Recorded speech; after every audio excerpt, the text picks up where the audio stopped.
لیکن مجھے بتائیں جو بندہ قرآن کی آیات آدھی لکھے،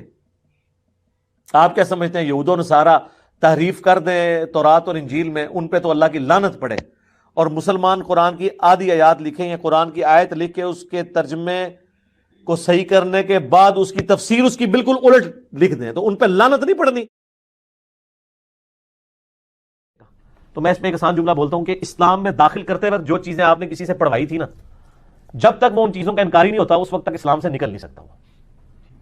آپ جب کسی کو مسلمان کرتے ہیں تو کیا آپ اس کو کیا یہ پڑھاتے ہیں لا الہ الا اللہ محمد رسول اللہ ابو بکر ولی اللہ؟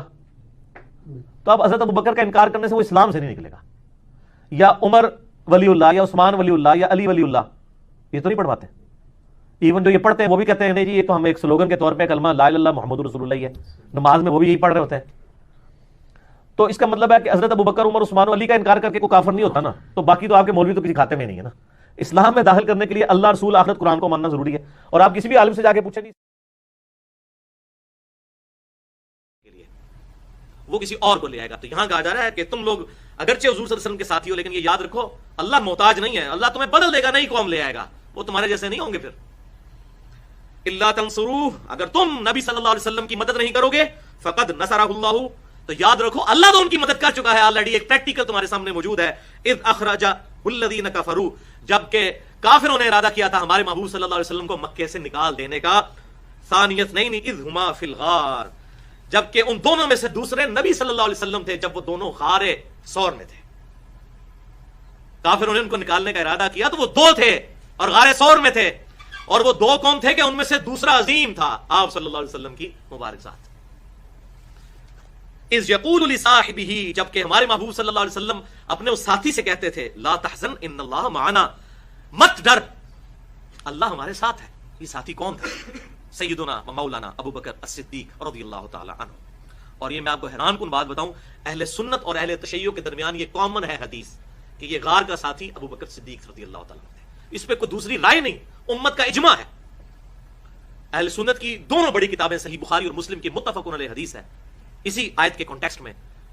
کہ سیدنا ابو بکر صدیق رضی اللہ تعالیٰ عنہ حضور صلی اللہ علیہ وسلم کے ساتھ تھے، اور انہوں نے عرض کیا اللہ کے رسول صلی اللہ علیہ وسلم کافر تو ہمارے اتنے قریب آ گئے ہیں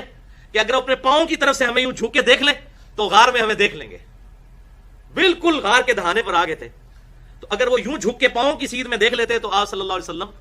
اور سیدنا ابو بکر ان کو نظر آ جاتے۔ یہ بخاری اور مسلم دونوں میں موجود ہے۔ تو آپ صلی اللہ علیہ وسلم نے فرمایا اے ابو بکر ان دونوں کے بارے میں تیرا کیا خیال ہے کہ جن کے ساتھ تیسرا اللہ ہے؟ اللہ اکبر کبیرہ والحمد للہ کثیرہ وسبحان اللہ بکرۃ واصیلا۔ اور یہ اتنا مبارک جملہ آپ صلی اللہ علیہ وسلم کا کہ اللہ تعالیٰ نے قرآن میں نقل کر دیا ہے یہ۔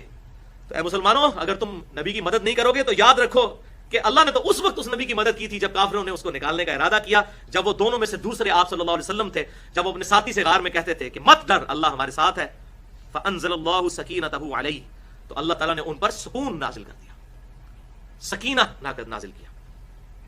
سکون کہتے ہیں جب سارے حالات ٹھیک ہوں اس وقت سکون ہو، وہ تو ہوتا ہی ہے۔ سکینت اس سکون کو کہتے ہیں کہ مشکل حالات میں اللہ تعالیٰ دل کو سکون دے دے۔ وہی بڑا مشکل وقت تھا، 100 اونٹ انعام رکھا ہوا تھا جو پکڑ کے لائے گا زندہ یا مردہ،